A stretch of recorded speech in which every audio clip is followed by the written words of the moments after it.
Good morning, sir. Yeah, good morning. I'm Neha from Dehradun. So currently I'm a student, but maybe I would be stepping into the job sector in a few months. So my problem is that while I'm studying, like my marks and the academic records are quite good as per the expectations of my parents, but somewhere I feel that I'm not able to give my 100% towards it. I don't know why, but still I have that guilt feeling that I could do much better. But still, I think that it's lagging somewhere. So, how should I make myself to work at the like highest potential of mine? But what do mean by that? क्योंकि अभी आपने कहा कि आप पढ़ाई में अच्छे हो, यानी कि अभी तक जो भी आपके घर वाले आपसे एक्सपेक्ट करते हैं, वो क्या एक्सपेक्ट करते हैं कि जो भी आप पढ़ाई कर रहे हो वहां पर आप अच्छा स्कोर कर रहे हो, Yes. अच्छे तरीके से आप आगे बढ़ रहे हो, एंड यू आर सेइंग कि आप बहुत अच्छे से कर रहे हो, राइट? मतलब उनके एक्सपेक्टेशंस मीट कर रहे हो. नाउ द प्रॉब्लम इज आपकी खुद की एक्सपेक्टेशंस मीट नहीं हो रही है. Like, That's what you're trying to say? The thing is, they only see the college records and the school records. But in today's time, the competition is much higher outside the college. Like the competitive examination studies. Like some of my friends are able to manage this college studies as well as the competitive exam preparation. But somewhere I feel that I am not able to manage it properly. आप क्या क्या कर रहे हो, एक बार थोड़ा सा बताओगे? अभी I am currently in MSc final semester. Okay. सो ये खत्म होने ही वाला है बस कुछ महीने बाद. तो अभी I got placed in one of the companies from my college itself. But since I would be trying for the government job as well. So I would be trying for UPSC. But अभी तक मैंने शुरू नहीं किया because I wanted to first make a backup plan because UPSC I think is uncertain. एक minute मेरे को यहाँ पे क्वेश्चन पूछ लेने दो आप लोगों से. आप में से कौन है जो यूपीएससी की तैयारी नहीं कर रहा है? हैं ऐसे भी लोग इस दुनिया में, इस ग्रह पे ऐसे भी लोग हैं? अच्छा, क्योंकि एक भाई साहब यहाँ से आए, एक बहन जी वहां से आई, एक बहन जी यहाँ से आई. बहन जी चलेगा? मतलब मैं बोल रहा हूँ थोड़ा नहीं, जो भी, मतलब क्या बोलूँ, दीदी नहीं, नाम बेटर है आई थिंक. हाँ, नाम is a good idea. Neha नाम है आपका, राइट? तो द प्रॉब्लम इज कि आप ये कह रहे हो कि अब मैं ये कर रही हूँ प्लस साथ में मेरे को यूपीएससी की भी तैयारी करनी है. Like the thing is, it's not only about UPSC. Like जैसे कॉलेज के कुछ काम होते हैं that I do. But मुझे लगता है कि मुझे उसके साथ कुछ और चीज़ें भी करनी है जिसके लिए मैं टाइम नहीं निकाल पाती हूँ. Like staying in Delhi alone requires a lot of work because I cook myself. So वो भी, और फिर household chores.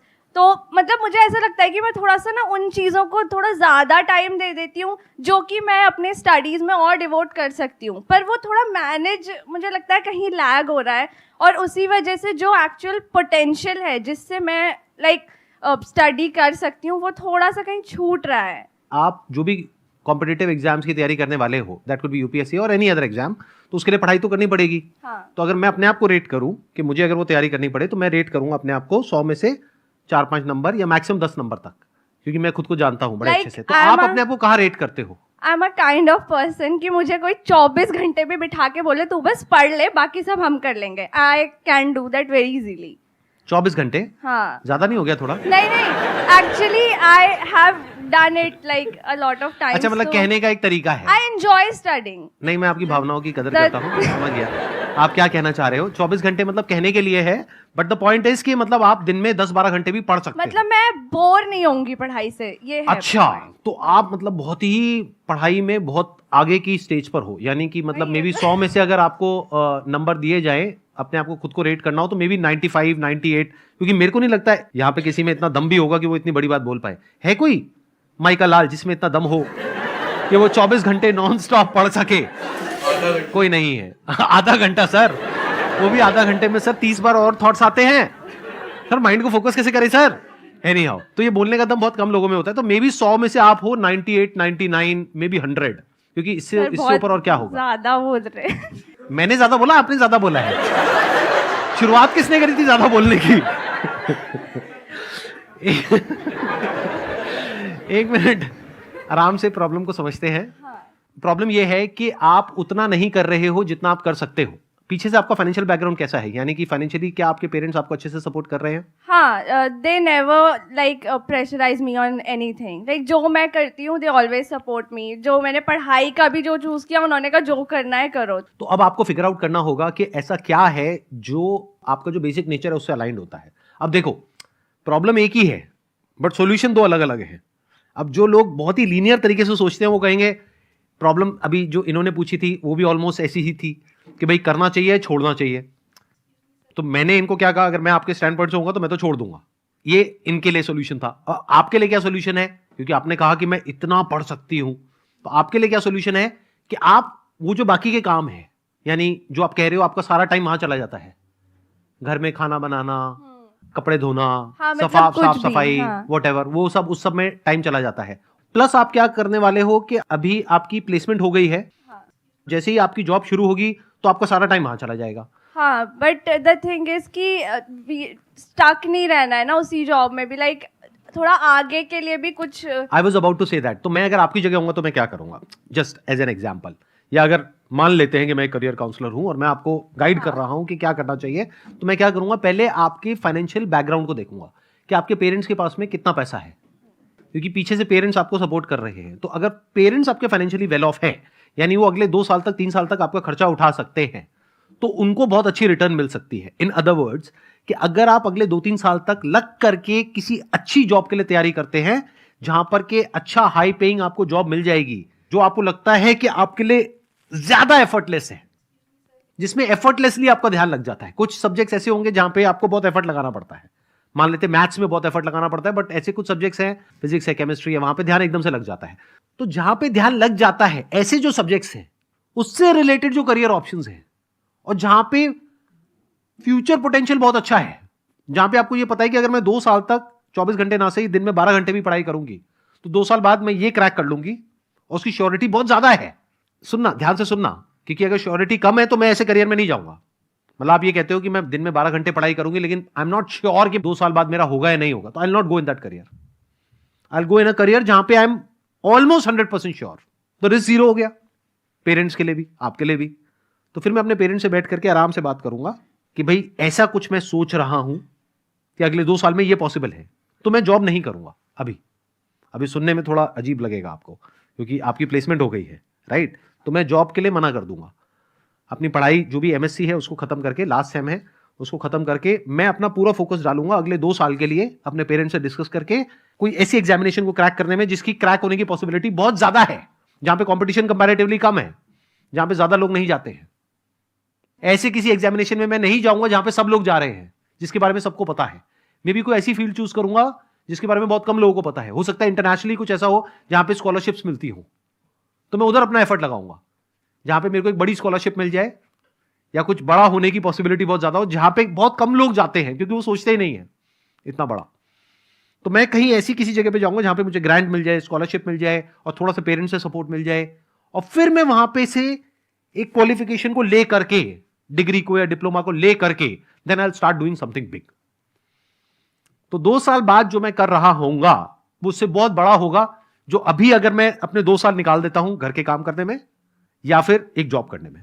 क्योंकि अभी अगर आपको प्लेसमेंट लगी भी है तो मान लेते हैं कि एक्स अमाउंट आपको मिल रहा है, बट अगर 2 साल बाद आप एक क्वालिफिकेशन ले लेते हो, जो आपके लिए लेना मुश्किल नहीं है, क्योंकि 100 में से अगर रेटिंग देखी जाए आपकी इन टर्म्स ऑफ जो भी उसको तैयारी करने के लिए वो चाहिए, आपको जो स्किल्स चाहिए, जो बेसिक नेचर चाहिए, वो आपके पास में है। तो अगर आप पूरा एफर्ट वहां लगाते हो 2 साल तक और वो नहीं हुआ तो उसका बैकअप प्लान भी तैयार है कि अगर ये नहीं हुआ तो यहां हो जाएगा, ये नहीं हुआ तो यहां हो जाएगा, ये नहीं हुआ तो यहां हो जाएगा। बट ये उससे 5 गुना या 10 गुना बड़ा है जो अभी हो रहा है। तो मैं जो अभी छोटा कुछ है मेरी लाइफ में उसको सेक्रीफाइस कर दूंगा कुछ बड़ा अचीव करने के लिए। देखना, ध्यान से समझना। जैसे फॉर एग्जाम्पल हम सबके पास में एक चीज है जो लिमिटेड है, बल्कि 2 चीजें हैं, एक टाइम और एक पैसा। ये 2 चीजें हम सबके पास में लिमिटेड है। चाहे दुनिया का सबसे अमीर आदमी भी हो उसके पास भी लिमिटेड है, वो पूरी दुनिया तो नहीं खरीद सकता ना। और दुनिया के सबसे अमीर आदमी से सबसे नीचे आने में क्या देर लगती है? कुछ ही दिन लगते हैं। हंस क्यों रहे हो? समझ आ गया क्या? अच्छा, नहीं मैं चाहता नहीं था कि आपको समझ आए, बट ठीक है, आ गया तो कोई बात नहीं। तो 2 चीजें हैं जो हम सबके पास में लिमिटेड है, चाहे मैं हूं, चाहे आप हो, चाहे कोई भी है, कोई भी इंसान है इस पूरी दुनिया में, टाइम और पैसा। तो इसको बड़े समझदारी से इन्वेस्ट करना होता है, टाइम को भी और पैसे को भी। अब यहां पे एक प्रॉब्लम आएगी, आप कहोगे कि सर आपने जो आइडिया दिया उसके हिसाब से मुझे घर का काम नहीं करना चाहिए, तो घर का काम कौन करेगा? आप, मतलब आपके घर का काम तो करना ही है, तो वो कौन करेगा? अरे तो वो कोई ऐसा इंसान करेगा जिसके टाइम की जो वैल्यू है उसके साथ में वो मैच होता है। मान लो कोई मेड है, वो आएगी, खाना बनाएगी, वो साफ सफाई करेगी, ये करेगी, वो करेगी। अब आप कहोगे सर वो तो 5,000 रुपए लेकर के चली जाएगी, तो क्या आपके टाइम की वैल्यू अगर 2 साल बाद देखी जाए, आज की बात मत करो, आज तो जीरो है क्योंकि आज तो आप जॉब ही नहीं कर रहे, क्या 2 साल बाद आपके टाइम की वैल्यू 5,000 रुपए महीना है, तो क्यों कर रहे हो वो काम? समझे? कैलकुलेट करो ना कि अगर 2 साल में आप एक पर्टिकुलर इसको क्रैक करते हो तो मान लो आपको ₹1,00,000 महीने का मिलेगा, तो ₹1,00,000 महीने तक पहुंचने के लिए आपको उसको अगले 2 साल तक 5,000 रुपए देना होगा। 5,000 रुपए महीना मतलब साल का कितना हो गया? 60,000 रुपए। 2 साल का कितना हो गया? 1,20,000 रुपए। तो इसको ऐसे देखो, 1,20,000 रुपए आपने इंस्टॉलमेंट्स में इन्वेस्ट किया, उसके ऊपर जिंदगी भर आपको ₹1,00,000 महीना आने वाला है। बुरी इन्वेस्टमेंट है क्या? तो अपने घर वालों को समझाओ ये बात।